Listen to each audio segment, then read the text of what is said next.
Bismillahirrahmanirrahim. Assalamualaikum warahmatullahi wabarakatuh. Apa kabar para siswa sekalian? Berjumpa lagi dengan saya Arif Budiman, mahasiswa jurusan Teknik Mesin, Prodi Pendidikan Teknik Otomotif Universitas Negeri Semarang. Semoga senantiasa sehat, senantiasa bahagia, dan semangat selalu. Pada kesempatan kali ini kita akan belajar pada mata pelajaran pemeliharaan mesin kendaraan ringan mengenai materi perawatan sistem utama engine dan mekanisme katup. Oke, materi ini merupakan KD atau kompetensi dasar pertama di kelas 11 teknik kendaraan ringan otomotif, yaitu KD 3.1, menerapkan cara perawatan sistem utama engine dan mekanisme katup. Apa saja materi yang akan kita pelajari pada materi kali ini? Nah, pada materi kali ini kita akan mempelajari tentang prinsip kerja mesin bensin, komponen mesin bensin, dan mekanisme katup. Di dalam mekanisme katup nanti kita juga akan belajar mengenai cara kerja katup, komponen-komponen mekanisme katup, macam-macam mekanisme katup, serta penggerak katup.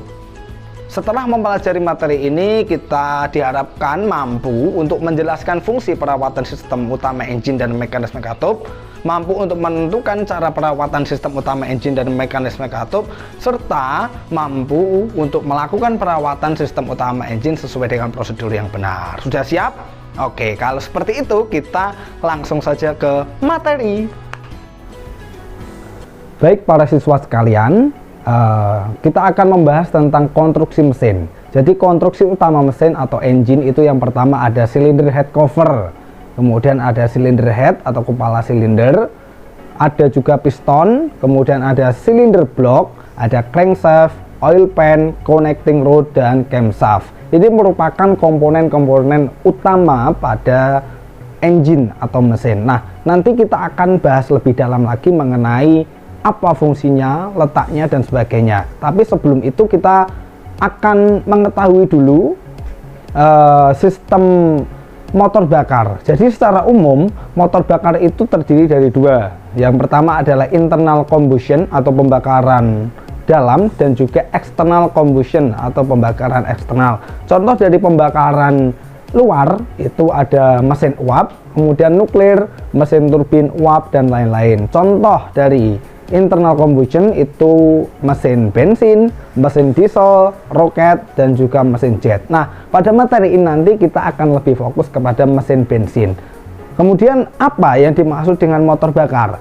Motor bakar adalah suatu mekanisme atau konstruksi yang merubah energi panas menjadi energi gerak atau energi mekanik. Nah, kita akan membahas prinsip kerja pembakaran. Jadi pembakaran dibedakan menjadi dua. Yang pertama adalah mesin dengan 4 langkah atau 4 tak, dan juga mesin dengan 2 langkah. Apa yang dimaksud dengan mesin 4 langkah? Ada yang tahu? Nah, mesin 4 langkah artinya setiap 2 kali putaran poros engkol atau 4 kali gerakan piston menghasilkan 1 kali usaha, sehingga bisa dikatakan lebih efisien dan juga lebih irit bahan bakar. Kemudian mesin 2 langkah yaitu setiap 1 kali putaran poros engkol atau 2 kali gerakan piston menghasilkan 1 kali usaha. Selanjutnya adalah proses kerja motor 4 langkah. Apa saja yang ada di langkah kerja motor 4 langkah ini? Yang pertama adalah langkah hisap. Langkah hisap ini yaitu piston bergerak dari TMA ke TMB, dari titik mati atas menuju titik mati bawah. Kemudian katup hisap itu terbuka dan katup buang itu tertutup, sehingga campuran udara dan bahan bakar akan terhisap ke ruang bakar. Nah, pada ini terjadi kevakuman yang menyebabkan terjadinya masuk yaitu campuran bahan bakar dan juga udara. Nah, selanjutnya langkah kompresi. Piston bergerak dari TMB ke TMA. Kemudian kedua katup yaitu katup hisap dan katup buang itu sama-sama tertutup. Nah, campuran bahan bakar dan udara itu dimampatkan. Jadi campuran udara dan bahan bakar yang telah masuk ke dalam ruang silinder tadi kemudian dimampatkan di bagian paling atas. Nah, itu langkah kompresi. Nah, selanjutnya adalah langkah usaha. Langkah usaha ini setelah saat sebelum TMA, torak dari TMA menuju TMB, itu ada loncatan bunga api yang diakibatkan oleh pada busi. Pada langkah kompresi itu terjadi pembakaran, piston bergerak dari TMA ke TMB sehingga terjadi loncatan bunga api di situ.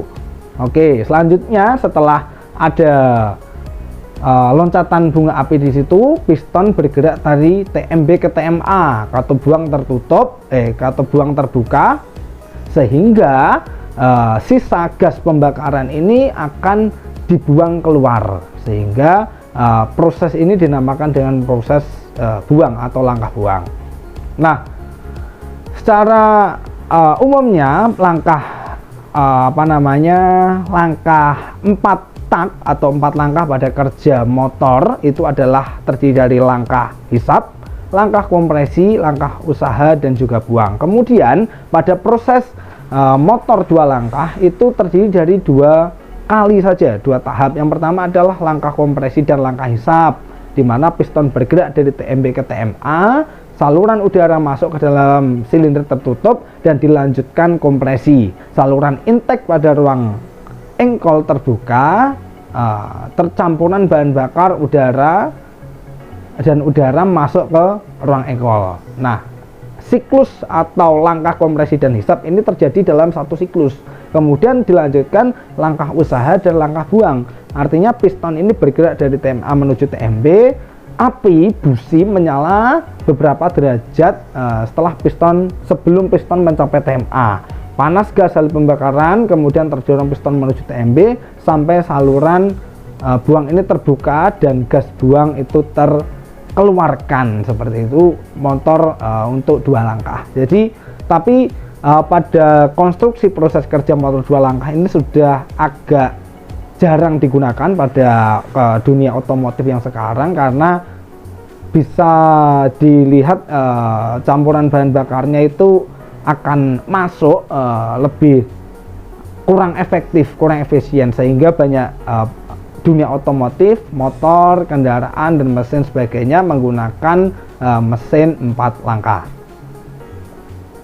Nah, ini contoh kerja mesin 4 langkah yang terjadi langkah hisap, kemudian kompresi, usaha, dan buang. Baik, itu ya.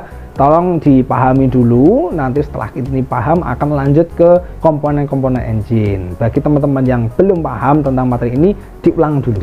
Oke, semangat. Baik, para siswa sekalian, materi prinsip kerja mesin bensin dan prinsip kerja mesin 4 langkah telah selesai.